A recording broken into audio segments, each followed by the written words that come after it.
ראיון עם עמי שראל.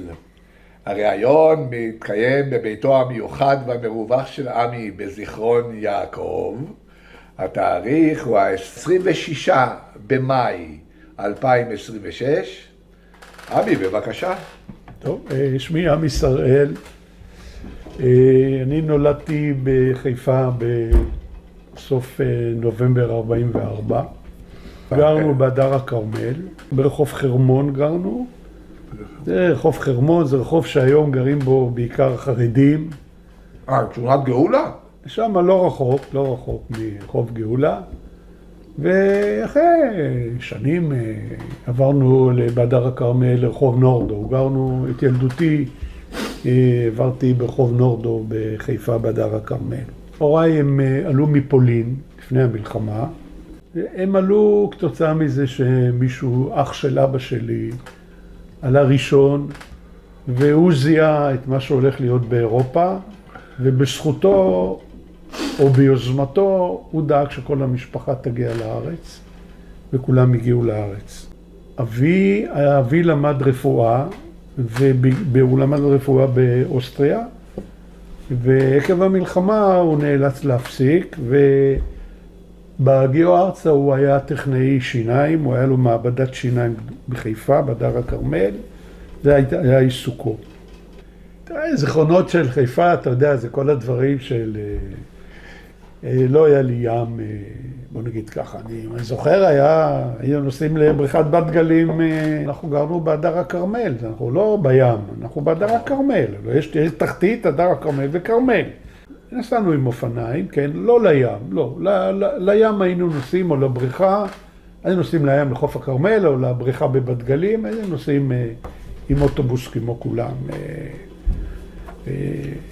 אתה יודע, שנות הילדות של שנות ה-50, למדתי בית ספר יסודי ובית ספר ביאליק. למעשה שגרתי בהדר הכרמל, המרפסת שלנו, של המטבח, היא השקיפה לנמל חיפה. ואני בתור ילד, כשישבתי על המרפסת וראיתי את האוניות יוצאות ונכנסות, זה מאוד מאוד סקרן אותי ומשך אותי, ויום מיום שהייתי חוזר, הייתי ישר הולך למרפסת ומסתכל מה קורה בנמל חיפה. איזה אוניות יוצאות ואיזה אוניות. אז בוא נגיד ככה, זו הייתה נקודת המשיכה הראשונית שלי לים. לימים, אחרי שסיימתי בית ספר יסודי, למדתי בבית ספר הימים ועוד ים במכמורת. זה היה התיכון שלי, כן. אני אגיד לך קו ג', אני עוד, אתה יודע... הקו ג' כבר היו קיימים? היו קיימים, בית ספר לקציני ים בעכו היה קיים. רציתי יותר להגיע לשם, אבל לא הסתייע. והלכתי ללמוד בבית ספר מבואות ים במכמורת. לא היה י"ב, היה 3 שנים. את הבגרות שלי, בוא נגיד ככה, העברתי 3 שנים מאוד יפות בבית ספר מבואות ים, מאוד יפות. אזכיר קודם לכן שבילדותי אני הצטרפתי לאגודה ימית בחיפה. לזבולון. שהאגודות הימיות הן היו ממוקמות עוד בנמל, בצד המערבי של הנמל, ששם היו צריפונים של זבולון, צופי ים והפועל. שם ספגתי את יסודות הימאות שלי. למעשה שם. חתירה ומפרסים. בכלל, האהבה שלי בחיים, התחביב שלי, ועוד נגיע אליו, זה מפרסנות. שם ספגתי את היסודות בחתירה ובמפרסנות. שם פעם ראשונה הפלגתי במפרסויות. וזה ההמשך למשיכה שלי לים, וכמו שאמרתי לך, הלכתי אחר כך לבית ספר מבואות ים במכמורת, סיימתי את הבית ספר בהצטיינות שם, הייתי מבואות ים, השתתפתי שם בתחרויות, אבל היה לי יתרון גם לבני המחזור שלי, שהיות והייתי בוגר אגודה ימית, אז היסודות של הימאות והמפרסנות, הייתי למעשה הבולט בכיתה בנושא הזה, וגם הייתי מפקד סירה לוויתנית בבית ספר מבואות ים, וגם זכיתי בתחרויות שם, מטעם בית ספר, וזה הקטע של מבואות ים. הקדש, זה חפקה קדש לא, אני עוד הייתי ילד, בגיל 12. אבל אתה זוכר את זוכר את הסיפור שהמשחטות לכדו את הדברים אל-אוול, לא רצנו לנמל, אבל בתור ילד ידעתי, כמו כל עם ישראל, ידעתי את הסיפור על האיברהים אל-הר, שבא להתקיף את חיפה וחיל הים שבה אותה. אני כבר ידעתי שאני רוצה ללכת לקורס חובלים. זה היה המטרה, אני כבר סימנתי את המטרה. עכשיו, הייתה לי השראה במשפחה, לא ציינתי אותה קודם, מיגיסי, שהיה בעלה של אחותי, שהכיר אותה, הם הכירו בחיל הים, והוא היה קצין, היה כבר במשחטות, הוא היה קצין תותחנות, הוא גם השתתף במבצע למיטב ידיעתי של יחידת איברהים אל-אוול. והוא גם הייתה לו די השפעה בנושא שהלכתי גם לאגודה הימית, היה לו גם השפעה בעניין הזה, זה ייאמר לזכותו. סיימתי את בית ספר ימי, התגייסתי לחיל הים ב-63, התגייסתי לחיל הים. עשיתי טירונות בעד 4 עם המחזור שלי בבית ספר, כמו כולם. אחרי שעשיתי טירונות רגילה וטירונות ים, נדבתי לקורס חובלים. אבל היות ואני לא בוגר בית ספר לקציני ים, שהם באופן אוטומטי, המחזורים של בית ספר לקציני ים בשעתו, המטרה הייתה שהם יגיעו לחיל הים לקורס חובלים. יש הבדל, כ"ג הוא נחשב בית ספר שאתה מסיים 4 שנים עם בגרות. מכמורת בתקופתי לא סיימו עם בגרות, אלא סיימו בית ספר.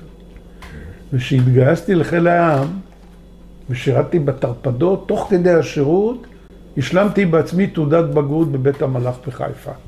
המחזור שלי, שסיים טירונות ים בבסיס הדרכה של חיל הים, חלקו הגדול הוצב בתרפדות בחיפה.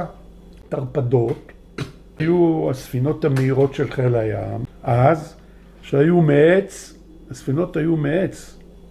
מה שנאמר, מי ששירת בתרפדות, עליו נאמר, הספינות היו מעץ ואנשים היו מברזל. כי אם אתה משווה היום את השירות בתרפדות לדבורות והשלדגים, הספינות בביטחון השוטף של חיל הים די היום, זה יום ולילה. אני הייתי בהתחלה חייל ימאי פשוט.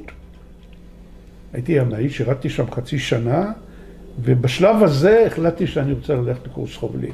אוקיי. ואני לא בוגר קציני ים בעכו, כ"ג, מה שציינת. הייתי צריך לעבור קורס הכנה לחובלים, שנמשך כמעט שנה, שאלה הצטרפו עוד איזה 6 חבר'ה ששירתו בחיל הים, אבל הם לא היו בוגרי קציני ים, והם גם רצו להגיע לקורס חובלים. ובמסגרת קורס הכנה לחובלים עשו לנו השלמות לימודיות באנגלית ומתמטיקה ופיזיקה. על מנת שנגיע כביכול לרמה של החברים שהגיעו מקציני ים. מפקד הבית ספר היה שבתאי לוי. עכשיו אני מוכרח להזכיר בגילוי נאות ששבתאי לוי הוא הגיסי, הוא הקצין שהתחתן עם אחותי, הוא השראה. סיימתי קורס חובלים, הוצפתי שוב פעם לתרפדות. הפעם כסגן מפקד תרפדה. במהלך השירות בתרפדות זה תופס אותי את מלחמת 6 הימים. מה היה השם או המספר של התרפדה שלך? היה 203. אירוע נוסף שהיה במסגרת השירות שלי בתרפדות, בעקבות 6 הימים, היה קרב רומני. קרב רומני היה בתקופת מלחמת ההתשה כבר. כאשר התנין הסתבכה באלכסנדריה, אתם הייתם בתמונה? אני לא יודע אם היינו בתמונה, אני לא יודע. לא. אבל ידעתם מה קרה? ידענו אחרי זה מה קרה, כן. רק בדיעבד. שמענו, אני מכיר את הסיפור, כן, 13 וזה, אבל לא. האירוע הבולט שהיה בתקופה שלי ב-914, פלגת 914, זה פלגת הדבורים, היה קרב רומני. רומני זה מפרץ גדול מזרחית לפורט סעיד, אוקיי? ואנחנו בתקופה הזו של ההתשה עשינו סיורי הפגנת תוכחות לאורך החוף, גם אנחנו וגם אחי אילת, המשחטת, הסיפור של אחי אילת. ובאחד הסיורים האלו, שגם האחי אילת מסיירת וגם אנחנו, 2 תרפדות, גילינו כוח מצרי, תרפדות מצריות, ושם היה קרב רומני המפורסם, שבו התבנו 2 תרפדות מצריות. מרחק קרוב מאוד, מרחק שיכול להיות סביב 1,000-2,000 מטר, לא יותר. היה קרב דו צדדי, זאת אומרת, הם ירו עלינו, אנחנו ירינו עליהם. מי שהיה מפקד שם של זוג התרפוטות היה אלי רהב, הוא היה מפקד הזוג. מפקד הספינה שלי קראו לו רפי רז, הוא היה מפקד התרפדה שלי, הייתה 203 גם. סיימתי את השירות בתרפדות, אוקיי? עברתי איזה קורס מקצועי בבה"ד, והוצבתי לסטילי, הוצבתי על אחי אילת. הוצבתי קצין נשק על אחי אילת, ושירתי בשייטת 3, עד שהוסמכתי להיות מפקד סטיל. אוקיי. הייתי מפקד סטיל, סטיל הראשון שפיקדתי עליו היה אחי מזנק. אני מבהיר עוד פעם, אני לא שירתתי במשחטות, למעט קורס חובלים שעשיתי, הפלגת סיום עם קורס חובלים, עשינו במשחטות יפו ואילת, שהפלגנו איתם לאירופה. אבל אני הוצבתי בסטילים כקצין נשק, בסטיל אחי אילת. יש חזרה על שמות בחיל הים, גם על של כלים, יש, כן, יש. כשהייתי מפקד תרפדה, זה היה הפיקוד הראשון שלי בחיל הים. הייתה הרגשה נהדרת להיות מפקד ספינה, לבד בים, עם 9-10 חיילים, מפליג, אשדוד, שהיות של שבוע באשדוד. זה היה הפיקוד הראשון שלי בחיל הים, שנתן לי סיפוק גדול. אני חוזר לתקופה שהייתי בשייטת 3, סיימתי תפקיד של קצין נשק, ואחרי זה סגן מפקד סטיל. זאת אומרת, בינתיים התחלפו אצלי המפקדים גם בסטילים. הראשון היה אלי לוי, אחר כך החליפו אותו עוד 2 מפקדים. אז למעשה שירתתי תחת 3 מפקדים. ואז הגעתי לשלב ההסמכה להיות מפקד סטיל. קיבלתי פיקוד על אחי מזנק. שירתי עליה בערך חצי שנה פלוס, עד שהיא נעמדה לשיפוץ גדול, ואז עברתי לשרת על אחי חץ. זה הפיקוד השני שלי. ופה אני חייב לציין שהייתי עוד רווק, הייתי בן 27, סרן צעיר, והפקידה של הפלגה היא הייתה פקידה שעבדה עם יומי, שהיה המפלג. הוא היה המפלג שלי, יומי. לימים יצאתי איתה, ואני עושה את זה קצר, והחתונה הייתה על אחי חץ במפרץ חיפה. מצב לא שגרתי בהיום, כן. עסקנו כל הזמן בבט"ש, גם שהייתי מפקד אחי מזנק, אז רוב הפעילות הייתה בט"ש ומניעת פיגועים, כן. כן, כשסיימתי את הפיקוד על החץ, רצו להציב אותי קצין אג"ם של זירת ים סוף. להחליף שם את בן שושן, הוא היה קצין אג"ם. אני רק התחתנתי, אשתי למדה בסמינר גורדו בחיפה, וביני היה מפקד חיל הים. זה היה חצי שנה לפני יום כיפור בערב, לפני מלחמת יום כיפור, קיבלתי הצבא להיות קצין אג"ם זירת ים סוף. רק התחתנתי, אשתי למדה בסמינר, וביקשתי אם אפשר לא לשלוח אותי לזירת ים סוף, זה עוד לא היה אופירה. אמר ביני, נשלח את הקצין עם אשתו שיתרשם שהכל בסדר. טסנו במיוחד לשארם, חשכו עינינו, אתה יודע, גרו שם בקרוונים וזה, וביקשתי לא להיות מוצף שם. אני יודע משבתאי, שהוא גיסי, שהוא היה כבר קצין בכיר בחיל הים, הוא יודע שביני לא אהב את התשובה שלי. הייתי קצין אג"ם, 3-4 חודשים הייתי קצין אג"ם של השייטת, ואחר כך קיבלתי הצבא להיות מפקד בסיס דפנה. הוצבתי להיות בסיס דפנה, לא התנגדתי. ברדאווי, סוף העולם. זה מקום שכוח אל. שכוח אל. אתה עובר את כל עזה, עובר בסיס האם זה בסיס אשדוד, מפקד שלי כביכול מפקד בסיס אשדוד, זה היה איתן ליפשיץ, והגעתי לנחל ים, נחל ים, קיבוץ נחל ים, משם היו הסירות שהשיתו את החיילים למוצב של דפנה, שזה סיפור, להגיע לדפנה זה שייט של, אתה יודע שהוא יכול להתחיל שעה, הוא יכול להיגמר ב4 שעות, בגלל שכל ימת ברדאוויל היא מאוד רדודה. הסירות עם המנועי חיצון נתקעים, אתה צריך לרדת למים, לדחוף אותם. בקושי אתה מגיע למוצב הזה שם, לדיונה הגבוהה בנחל ים, בדפנה, שאתה בכלל לא רואה את הבסיס, אתה מנווט דרך איזה עמודים בימה, שמסמנים לך את הדרך להגיע למוצב. כשהגעתי למוצב, ירדתי לבונקר, היה שם בונקר.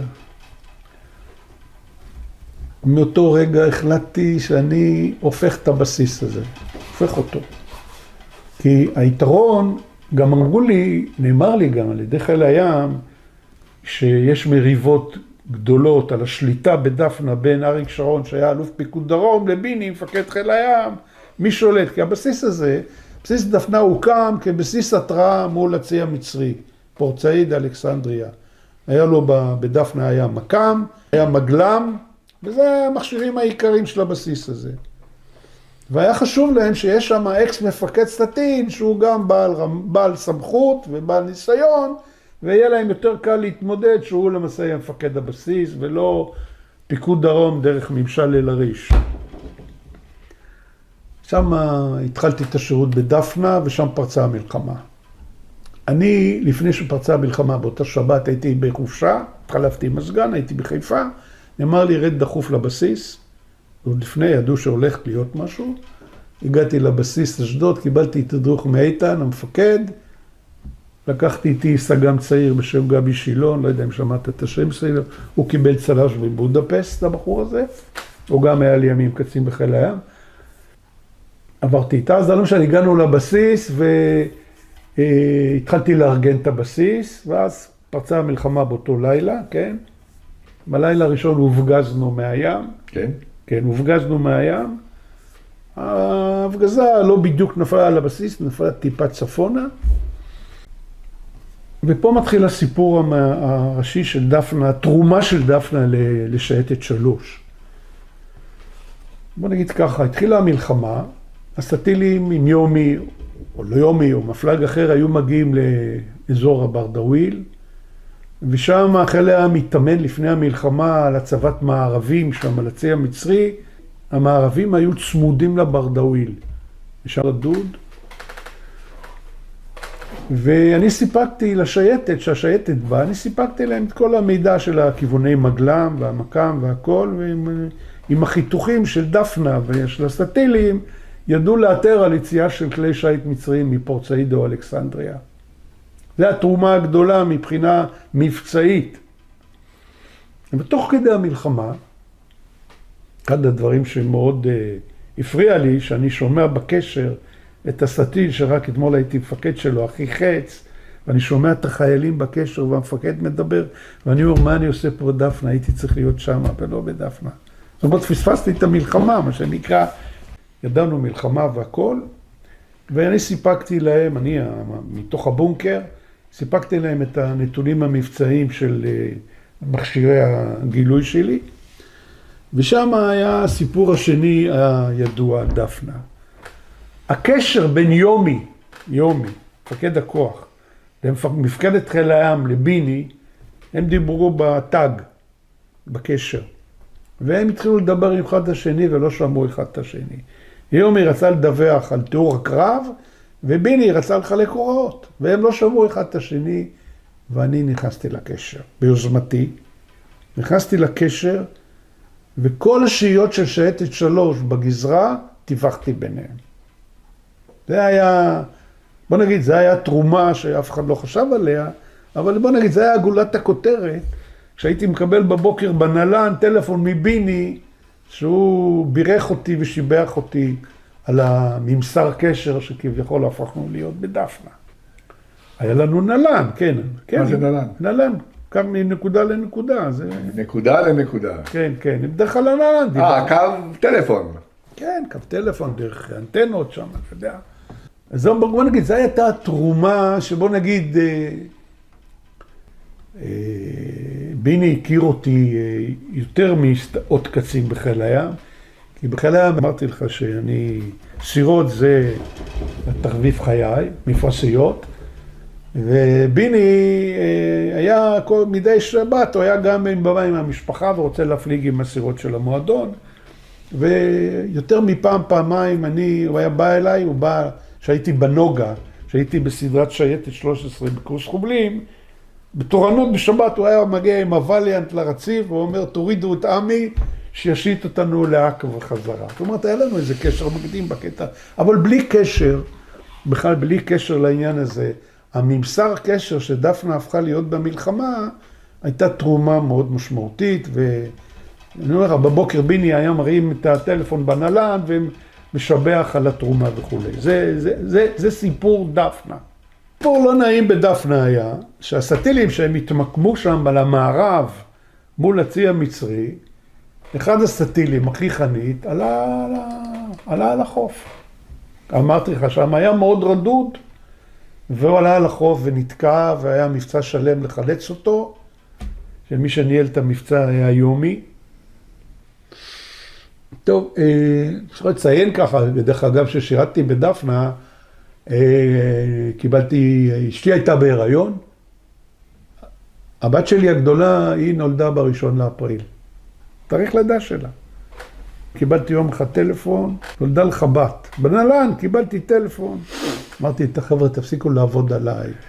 נכון, היום 1 לאפריל, תפסיקו לעבוד עליי, אשתי קוראים לה יסמין, היא בתחילת ההיריון, אמרו, ימי, לא האמנתי להם, עד שבסוף הבנתי שזה נכון, ואז נתנו הוראה לסגן שלי לרדת לדפנה להחליף אותי, ונסעתי לחיפה זה היה בתקופת המלחמה, לא, חנית עלתה על החוף. תספר על ההסתבכות שמה שהיו צריכים לגרור. אז אני מספר לך, חנית עלתה, היו שם סטילים, 3-4 סטילים, ואחת מהם הייתה הכי חנית, וניווט לא הכי מוצלח, היא עלתה על בקיצור, הספינה עלתה על החוף, ואני בדפנה ממש מעליהם שם. ירדתי מיד לחוף עם הג'יפ שלי והכל, את כל המחזה של הסטיל תקוע על החוף, לא נעים היה לראות. התחיל מבצע חילוץ שם שיומי ניהל אותו, ולקח זמן, ועד שאפילו שלחו גוררת אזרחית מאשדוד, והיא למעשה בסוף גררה ולקחה את הכי חנית חזרה לצפון. זה הסיפור של החנית. יכול להגיד על דפנה, שכל ימי שהותי בדפנה, בשוטף, ביום יום, עסקתי בנועלים חדשים, במשמר. לא, אבל אני מתכוון בתקופה, לפחות בתקופת 3 השבועות של מלחמת יום כיפור. כן. איפה אתה היית? הייתי בבסיס כל הזמן. לדפנה, בימת ברדוויל, היו יתושים. יתושים זה כלי בט"ש קטן, פרימיטיבי, שהיה עושה סיורים בברדוויל, והיה מעת לעת יוצא לסיור דרך הפתח של הברדוויל שקראו לו בועז אחד, הוא היה יוצא לים התיכון ומתקרב קצת לרומני. כל הפעילות הייתה שכל פעם שהגיע שייטת 3, סטילים, התרומה של דפנה הייתה בנתונים המבצעיים של המגלם, בעיקר המגלם, שנתן להם חיתוכים איפה הכלים של הצי המצרי, והנושא של הממסר קשר.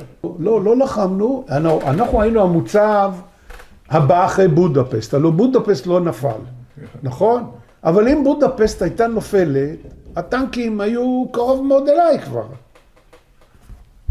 אני לא שוכח שיום אחד הנתק היה מתספק אותנו, נתק מאשדוד היה מתספק אותנו. נחת הטנקים. כן, היה מתספק אותנו בדלק, מים וכו'. יום אחד מתקרב מפקד הנחתת לדפנה, מקימה קשר, ואומר לי מפקד הנחתת, מיכה זן, זיכרונו לברכה, הוא גם היה רב חובל של נמל אשדוד לימים אחר כך, הוא אומר לי, תשמע, כבדים מתקרבים אליך מהדרום. כל רצועת החוף מדפנה, בדיונה למעלה, עד בודפסט, זה היה רצועת חול, אם אתה מסתכל על המפה, תסתכל על המפה שם. כבדים מתקרבים אליך מהדרום, המשמעות היא שטנקים בדרך אליך.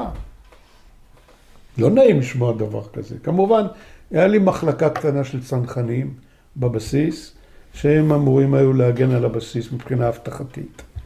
טוב, זה בסוף הסתבר שזה היו שיחים שהיו על הדיונות, על החול, אז נראו כמו טנקים.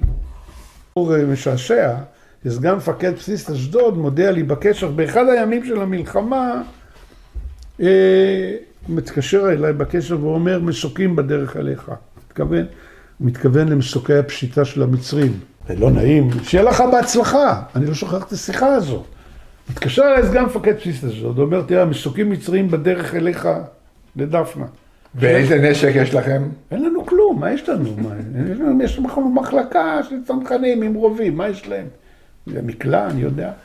אתה מקבל הודעה כזו בטלפון, אתה לא יודע, הוא אומר שיהיה לכם בהצלחה. טוב, לא הגיעו בסוף מסוקים, אבל זה דבר בלתי נשכח, שאני מספר אותו.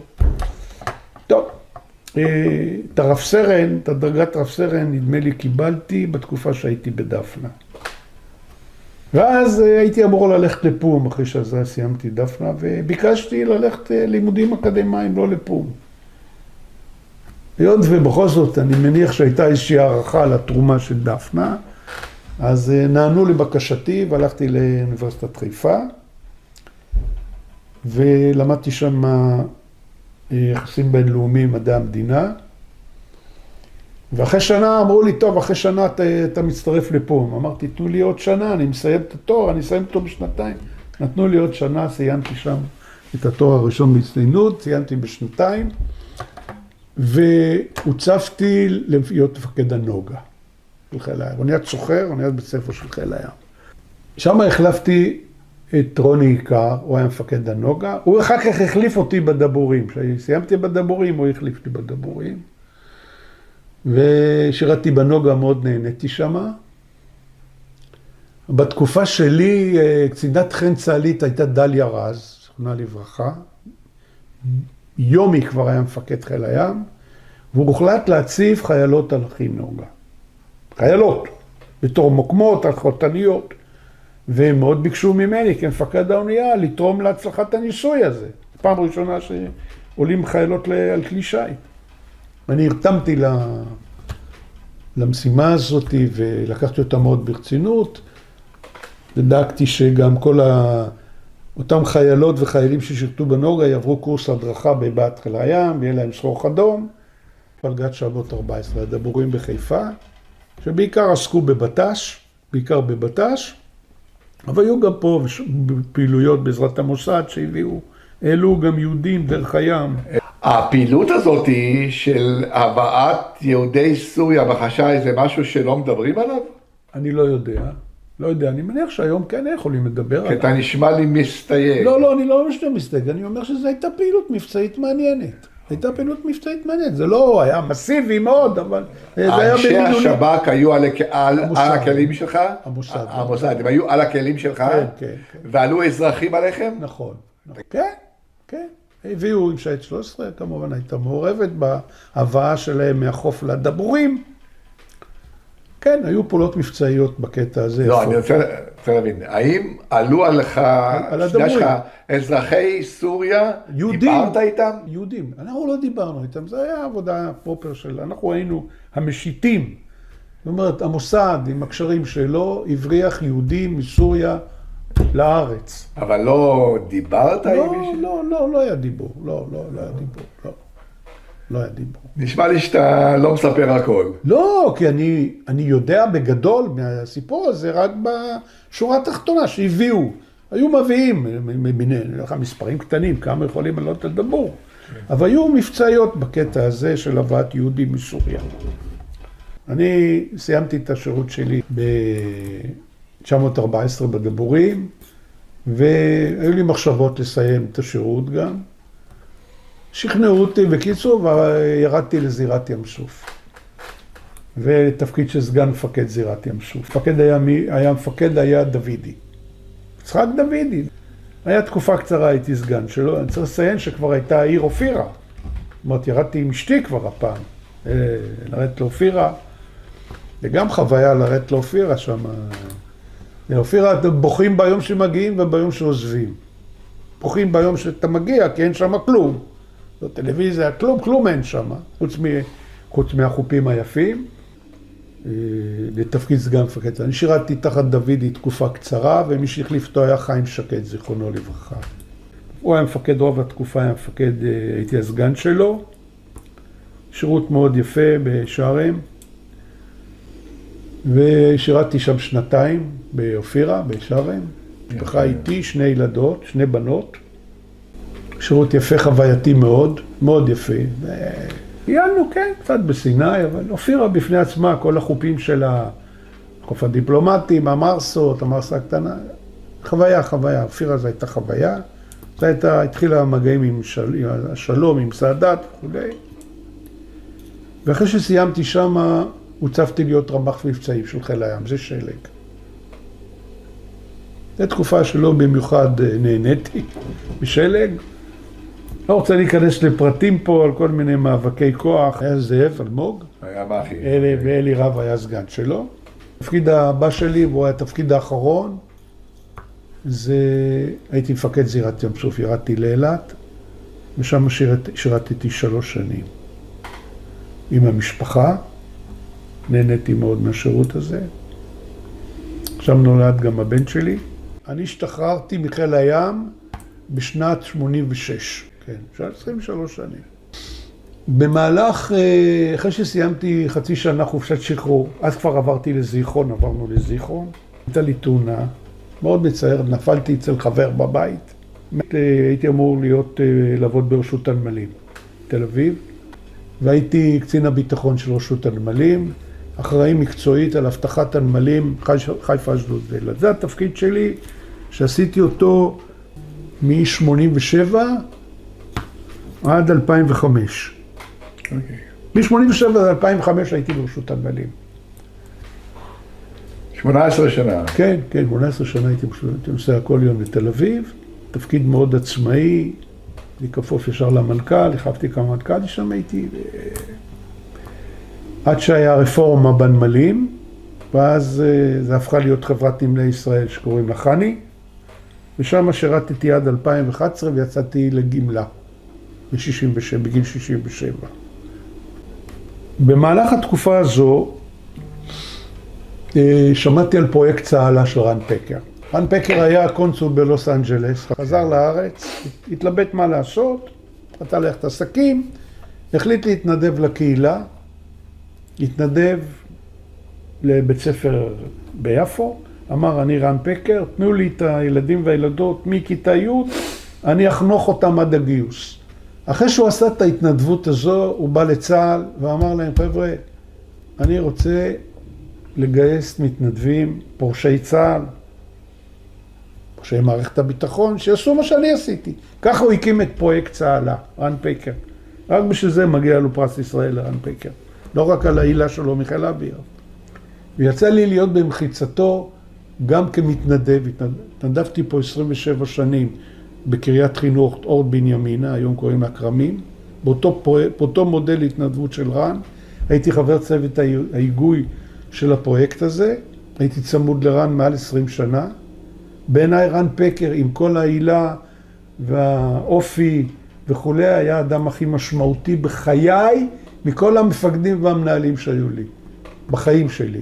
אני עד היום הולך כל שנה להזכרה. אם אתה שואל אותי עם כל הקריירה שלי, הקריירה הצבאית האזרחית, בעיניי זה הדבר הכי חשוב. עיקר העשייה. ההתנדבות הטוטלית שלי לבני נוער באזור מגוריי פה, בקריית חינוך אור בנימינה. זה בגדול, זה הדבר הכי גדול. דבר נוסף, זה התחביב שלי. אני משחר נעוריי חובב מפרשיות. אני מפליג ביאכטות בכל העולם שנים רבות. יש לי קבוצת שייט חברים שאני מוביל אותה. אני עושה הפלגות עם הקבוצה, עושה הפלגות משפחה. ואני מפליג בכל העולם כל שנה, במקום אחר. זה ההובי שלי. בנוסף, אני, מאז שיצאתי לפנסיה מחני, אני גם בוחן מעשי של משרד התחבורה. אני בוחן בין 4 ל-5 בחינות בחודש בכל בתי הספר לשייט בארץ. אתה בוחן מכלי שייט. אני טסטר. של מה? של משיטי יאכטות. מי שרוצה להיות משיט יאכטה, הולך לבית ספר לשייט בהרצליה, יפו, אשקלון, אשדוד, חיפה, ועושה את הקורס של 8-9 חודשים. אני הבוחן, אני אחד הבוחנים שלהם, ואני, למשל אתמול כל היום בחנתי בים בהרצליה.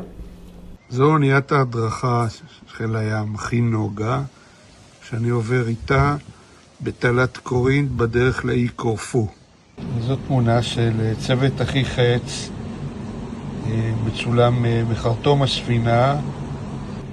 כאן רואים תמונה שלי כמפקד ספינת הטילים אחי חץ, בטיול עם הצוות שלי, והחיילת שבתמונה זו יסמין, שהייתה פקידת הפלגה ולימים גם רעייתי.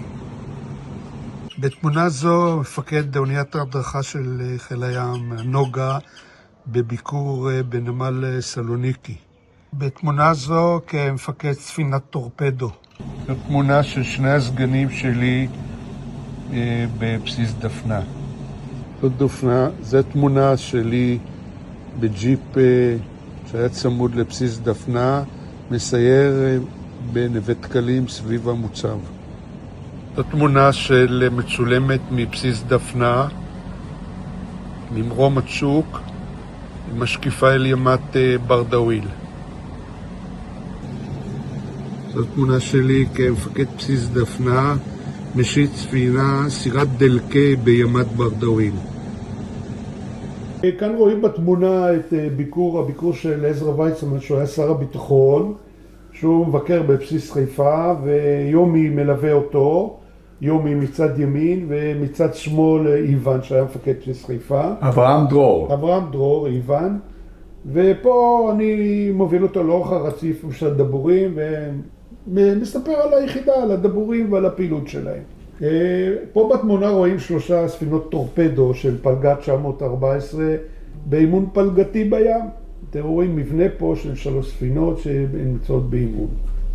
תמונה של אוניית ההדרכה של חיל הים אחי נוגה, שאני פה עם הצוות שלי, אנחנו מפליגים להפלגת לימודים ליוון, והצוות פה עושה התעמלות בוקר, ואני עושה התעמלות בוקר יחד איתם, וזה חלק מההוואי של השייט לאורך כל ההפלגה. על מנת שאנחנו מקבלים מקום ראשון בבסיסי חיל הים, על בסיס יפה, במסגרת התחרות של ארץ ישראל היפה, ופה הרצוג, הנשיא נותן את התעודה. בתמונה שאני כמפקד הסטיל אחי חץ, סרן צעיר, מחלק דרגות לצוות שלי. עם הצוות שלי באחי חץ, שאנחנו חוזרים מההפלגה, אחרי חזרה מההפלגה של יום עצמאות. שלי בחיים זה שייט מפרשיות ויחטות, וזו תמונה של הפלגה בסירה באורך של 5.90 מטר, הפלגה שהפלגתי מחיפה לקפריסין, בתקופה שבכלל לא היה GPS ולא היה שום דבר. עם מפקדי ספינות הטורפדו שהשתתפו בקרב רומני במלחמת ההתשה. זו תמונה שלי כמפקד אחי חץ בשלב תמרון בהוצאת הסטיל מהרציף. זאת ספינת הטילים אחי חץ, עליה פיקדתי. יסמין אשתי, אותה הכרתי שהייתי מפקד הסטיל אחי חץ, ויסמין הייתה באותה תקופה פקידה בפלגה 32. אני גדלתי בחיפה. אני שירתתי בחיל הים. בפלגה 32. שזה הסטילים. וישבתם איפה? בחיפה. בבסיס חיפה. בבסיס חיפה, בבת גלים. המפקד שלי היה יומי, שהיה מפקד חיל הים. זה היה מפלג 32. אז הוא היה מפלג 32. התחתנו בשנת 1972 ונולדו לנו 3 ילדים. ראשונה קרן, שיש לה היום 5 ילדים, והיא מהנדסת תעשייה וניהול. השנייה דר, שיש לה 3 ילדים והיא פסיכולוגית קלינית. והקטן זה רועי, לא כל כך קטן, שיש לו גם 3 ילדים והוא פסיכיאטר. 11 נכדים. אנחנו סבא וסבתא במשרה מלאה, מרצון, מאהבה, וככה באים לפה, אנחנו אצלהם כל שבוע לפחות פעם אחת. היא בוגרת בית ספר ריאלי בחיפה, בתקופת מלחמת יום כיפור. 17 מבני מחזורה נהרגו במלחמה הזו. תראה, אין ספק שהפרק בחיי של מלחמת יום כיפור היה פרק מאוד משמעותי, וכמובן הסיפוק הגדול הוא כמובן התרומה של בסיס דפנה לשייטת, את הסטילים בצד המבצעי. חיל הים, בוא נגיד ככה, חיל הים עד מלחמת יום כיפור הוא די היה בצד מבחינת הפרסום. מלחמת יום כיפור למעשה נתנה לו תהילה, שזה היה חיל שהצליח בכל הזירות, גם בזירה הצפונית מול הצי הסורי, וגם בזירה הדרומית מול הצי המצרי, וזה היה הישג גדול מאוד. זה הכל הודות למקצועיות של חיל הים, שהכין את עצמו למצב של מלחמה, והודות למפקדים שהיו באותה תקופה, לביני תלם וכל המפקדה. במסגרת הפרויקט שלנו, אני ראיינתי לדעתי איזה 30 איש מחיל הים. כל אחד נותן את הנקודת מבט שלו, גם אתה, כל אחד נותן את עוד חתיכה לתמונה הכוללת. כל אחד תרם את חלקו והכל חשוב. כפי שאמרתי, הכל מצטרף בסוף לעדות הכוללת על חיל הים, במיוחד שחיל הים במלחמת יום כיפור באמת נרשם על דפי ספר הזהב. אז לכן אני רוצה להודות לך על הרעיון הזה. תודה רבה.